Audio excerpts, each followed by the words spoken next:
اسی طرح سے آپ صلی اللہ علیہ وسلم فرماتے ہیں لَأَن يَسْرِقَ مِنْ عَشَرَةِ أَهْلِ أَبْيَاتٍ أَيْسَرُ عَلَيْهِ مِنْ أَن يَسْرِقَ مِنْ بَيْتِ جَارِهِ۔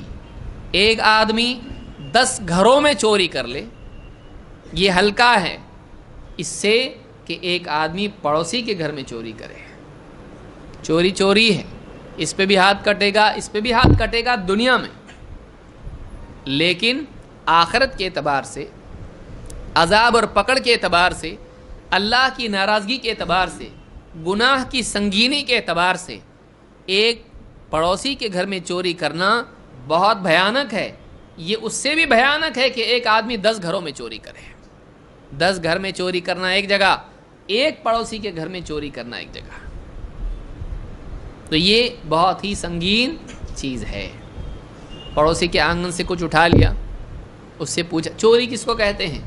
بغیر پوچھے کسی کی چیز لینا جو اسے پسند نہیں ہے، یہ کیا ہے؟ چوری ہے۔ چوری کی ڈیفینیشن کیا ہے؟ جیب میں سے نکالنا چوری ہے؟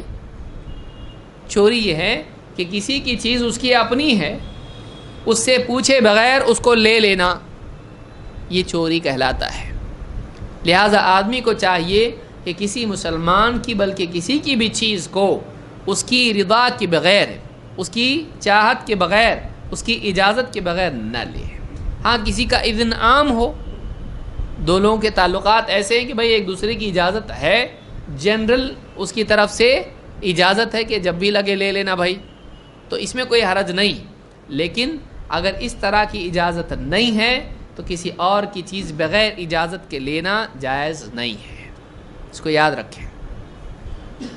آدمی بولتا ہے اس میں کیا پوچھنے کی بات ہے؟ اچھا تیری چیز لے گا تو کتنا خراب لگتا، خود کی چیز تیری لے گا، کیا کہتا ہے بغیر اجازت کے کیسا لیا، لیکن دوسرے کی چیز خود بغیر اجازت کے استعمال کرتا ہے۔ تعلقات صرف تیری طرف سے دیکھے جائیں گے، اس کی طرف سے نہیں، آدمی اپنی طرف سے ہی دیکھتا ہے، دوسرے کی طرف سے نہیں دیکھتا ہے۔